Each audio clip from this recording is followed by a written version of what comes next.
Buongiorno a tutti. Allora, oggi vi volevo presentare il primo pezzo di equipaggiamento che ho e che appunto voglio condividere con voi. E si tratta di questa macchina fotografica qui, Fujifilm X-T20. Questa macchina non è più in produzione, è uscita nel 2017 ed è lo stesso anno in cui io l'ho acquistata. Premetto che questa recensione non è una recensione, non ci sarà nulla di tecnico, ma sarà semplicemente una chiacchierata sul perché ho acquistato questo modello e su quali sono state le mie considerazioni che mi hanno portato ad acquistare questo modello, ma soprattutto qual è l'uso migliore di questo tipo di macchina fotografica. Allora, devo fare una piccola premessa. Prima di arrivare a questa macchina, io ho cominciato millenni fa, parliamo del 1998, acquistando la mia prima macchina digitale, che era una Olympus da 1,4 megapixel, che mi è costata qualche ettolitro di sangue all'epoca, ed era una delle primissime macchine digitali. Diciamo che il mondo digitale, della fotografia digitale, mi ha sempre affascinato. E quindi ho cominciato così, poi con l'evolvere della tecnologia ho acquistato altre macchine compatte della Sony, della Nikon e così via, e poi a un certo punto ho sentito la necessità di avere un qualcosa che supportasse la crescita anche mia di fotografo, sebbene all'epoca non avessi un'idea molto chiara di che cosa volessi fotografare, di quale fosse il tipo di fotografia che mi interessava di più. Infatti fondamentalmente facevo foto di famiglia oppure foto di viaggi, insomma come tutti.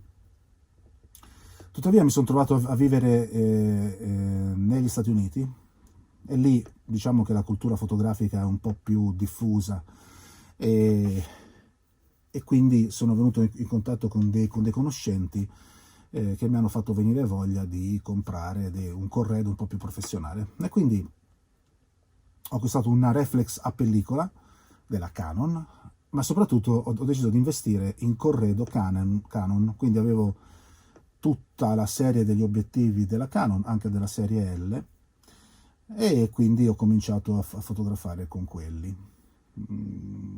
Ho fatto un pochettino di fotografia di reportage, un po' di foto macro e così via, però dopo un po' questo corredo era molto pesante, era molto ingombrante, anche quando volevo uscire per fotografare tendevo a non portarmelo dietro, quindi diciamo che avevo un po' abbandonato il mondo della fotografia, fin quando nel 2017 un collega si presentò con una macchina della Fuji, in particolare una X-T100T, che era fondamentalmente una macchina simile a questa, era però una compatta, quindi aveva un obiettivo fisso da 23 mm, un mirino a telemetro, però fondamentalmente la Fuji già era uscita da qualche anno con dei concetti nuovi che difficilmente si erano visti per quel periodo, che sono innanzitutto macchine compatte, con un sensore APS-C,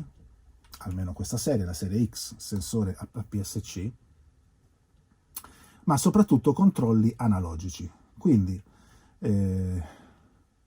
si è vista la ricomparsa di tutti questi nottolini che servivano a impostare le varie funzioni della macchina o anche i vari settaggi, e anche sugli obiettivi, che adesso qui non ne ho uno ma ne parleremo quando vi presenterò i singoli obiettivi, anche lì c'erano i controlli manuali, quindi su quasi tutti gli obiettivi della Fuji, ad esempio c'è la ghiera per regolare l'apertura del diaframma, più tutti gli altri comandi che normalmente si trovano sugli obiettivi, cioè la stabilizzazione, la messa a fuoco e la ghiera dello zoom. Per cui io ho visto questa macchinetta e ne sono rimasto folgorato, intanto per l'ergonomia, perché è una macchina che appunto con tutti questi nottolini rende molto più semplice l'utilizzo e l'esperienza di uso della macchina fotografica, ed anche un qualcosa di tattile, diciamo così, dà un'esperienza tattile alla fotografia. Ha portato, dal mio punto di vista, ha riportato un'esperienza d'uso della macchina fotografica un po' old style, ma soprattutto un po' più vicina, un po' più immediata rispetto a quello che era prima. Inoltre la Fuji ha la caratteristica che sviluppa i sensori in proprio, quindi il sensore di questa macchina e anche di tutte le altre macchine della Fuji viene sviluppato dalla Fuji stessa, è un sensore che si chiama X-Trans, le varie declinazioni, ne sono state fatte varie serie, e in particolare in questa macchina, così come in quella del mio collega, c'è un sensore da 24 megapixel che ha la caratteristica di avere una ampia gamma dinamica, quindi riesce a catturare molto bene le informazioni nelle ombre in particolare, e poi ha una resa cromatica eccezionale. È un sensore che produce dei file particolari, quindi non tutti i programmi li gestiscono bene, i file RAW prodotti dalle macchine Fuji, ma di questo ne abbiamo già parlato. È abbastanza stupefacente come un sensore così piccolo riesca a rendere i colori in una maniera così fedele e anche così bella da vedere, ma soprattutto come un sensore così piccolo riesca ad avere una così ampia gamma dinamica. E quindi la Fuji ha un pochettino questa caratteristica di sviluppare questi sensori in proprio che abbiano queste caratteristiche, per cui istantaneamente ho venduto tutto il mio corredo Canon e ho acquistato questa macchina qui, Fujifilm X-T20. Questa è una versione ridotta dell'ammiraglia dell'epoca, che era la X-T2, che aveva lo stesso sensore, aveva un processore molto simile, un po' più veloce, aveva dei nottolini in più, perché questa macchina ha dei nottolini semplici, invece la X-T20 aveva dei nottolini doppi, quindi ogni nottolino poteva comandare più funzioni.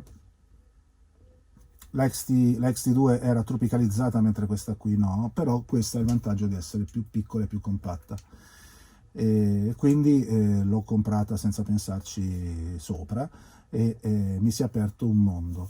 Questa è una macchina che è leggerissima, che ha una ampia gamma d'uso, infatti può essere utile per la street photography, perché si mette in tasca e non ci sono problemi. Peraltro c'è anche una serie di obiettivi pancake, quindi sono poco più larghi del tappo, quindi veramente una macchina che può stare anche in tasca, è molto compatta, fa delle foto di qualità eccezionale, perché fondamentalmente è ha la stessa elettronica, lo stesso sensore della ammiraglia dell'epoca. L'esperienza d'uso è eccezionale perché si comanda tutto in maniera molto, molto semplice. È proprio un piacere usare questo tipo di macchine. Ed è proprio con questa macchina che ho cominciato ad interessarmi della fotografia di paesaggio, anche per la leggerezza sia della macchina e sia degli obiettivi.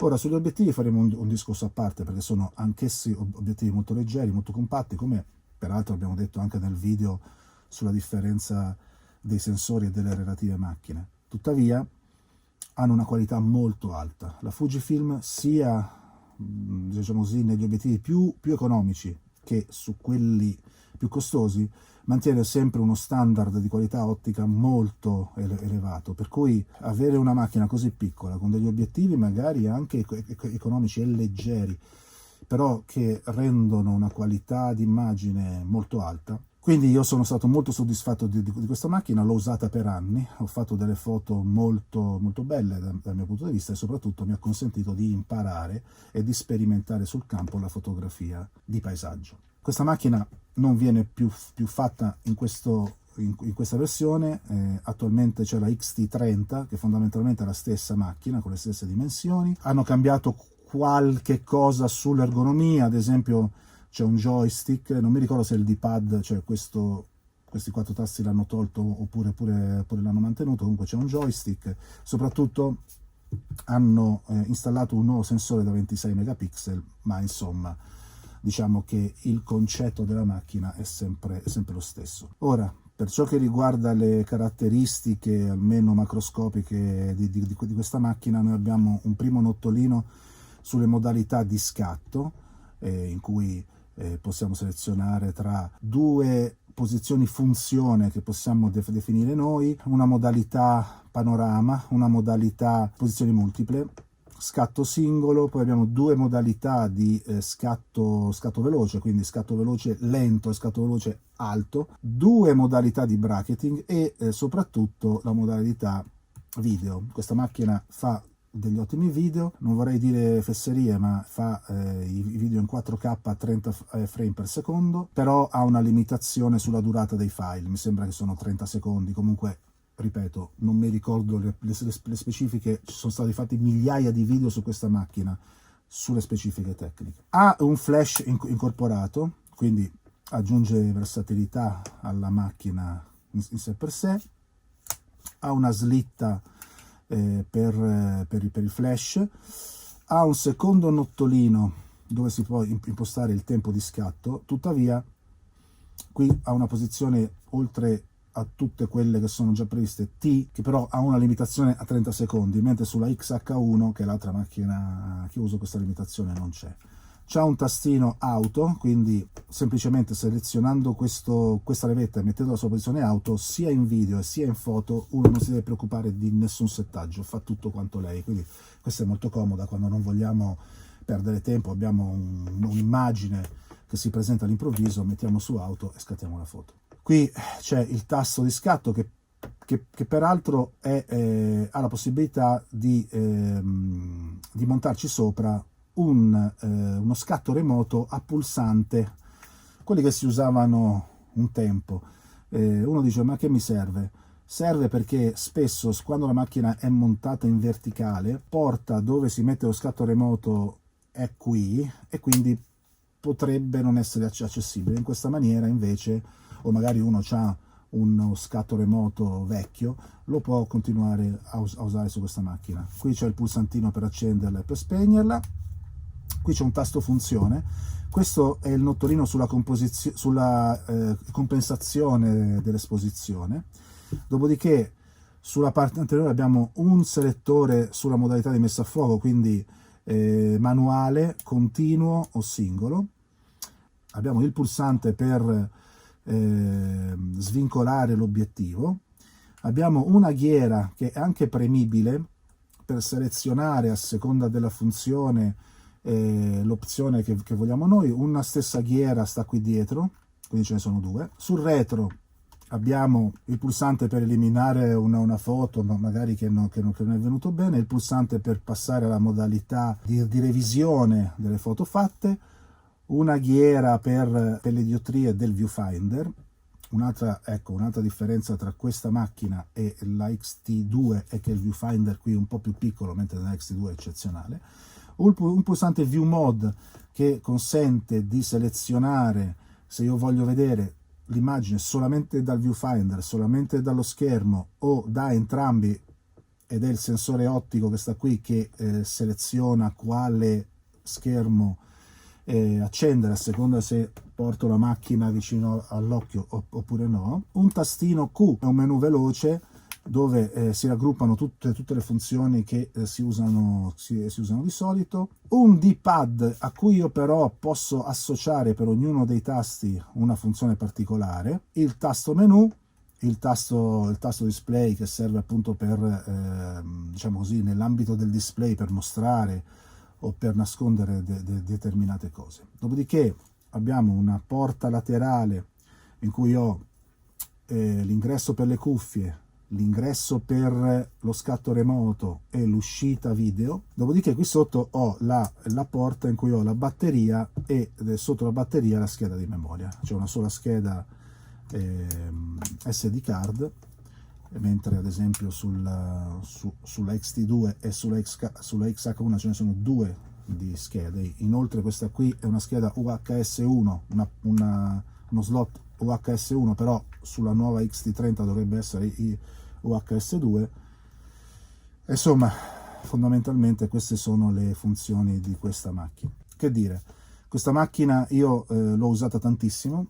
In quest'ultimo periodo non la sto usando più tanto, perché poi parleremo quando ho comprato la XH1 del perché ho fatto questo acquisto, però me la tengo ben stretta perché o quando voglio uscire non portandomi dietro eccessivamente peso, o quando vado a fare dei viaggi, oppure quando so che non mi serviranno delle caratteristiche superiori alle possibilità di questa macchina, quindi se non vado in posti dove piove o se non ho bisogno dello stabilizzatore e del sensore, ma questo è un altro discorso che parleremo dopo, questa me la porto sempre dietro. Quali sono gli svantaggi di questa macchina? In primo luogo, e questo è un difetto comune a tutte le Fuji, l'autofocus non è immediato.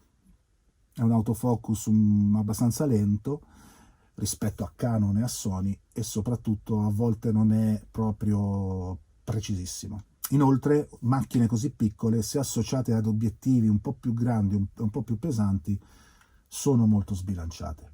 E questo è un altro difetto, però, che deriva dal fatto che è una macchina molto piccola e molto compatta. Ora, spero che questo video vi abbia interessato. Come detto, non è un video tecnico, ne farò altri simili presentando tutto il mio corredo e fondamentalmente concentrandomi sull'esperienza d'uso di questi oggetti.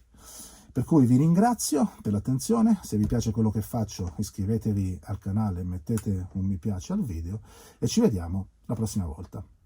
C'è un'altra cosa che mi sono dimenticato di dire delle macchine Fuji in generale, ed era un concetto molto importante per le Fuji negli anni scorsi. Adesso è leggermente cambiato, anche se i principi di base sono rimasti, ed è quello di uscire fuori periodicamente con dei firmware, con degli aggiornamenti firmware molto importanti, che oltre a riparare, ad affrontare i problemi della macchina, quindi bug, aggiornamenti eccetera, praticamente molto spesso aggiungono nuove funzioni. E quindi le macchine Fuji fondamentalmente entro certi limiti sono sempre aggiornate. Questo era un concetto molto interessante per l'epoca, parliamo del 2017, 2018 eccetera, perché chi comprava le macchine Fuji, quando venivano introdotte nuove funzioni o funzioni più aggiornate o più potenti o più efficienti, spesso se le ritrovavano in un aggiornamento firmware, e quindi era come avere sempre una nuova macchina fotografica sempre aggiornata. Ultimamente la Fuji ha sempre mantenuto questa strada, però la mia esperienza, la mia impressione è che tendono a uscire con macchine già complete, e poi le varie funzioni che escono sono dei miglioramenti di funzioni che già esistono, e invece, come molte altre case produttrici fanno, le nuove funzioni importanti che spesso impongono l'esistenza di hardware nuovo vengono montate sui nuovi modelli. Però diciamo che rispetto ad altre marche l'aggiornamento dei propri prodotti per la Fujifilm in generale è un concetto molto molto importante e che ci tengono molto.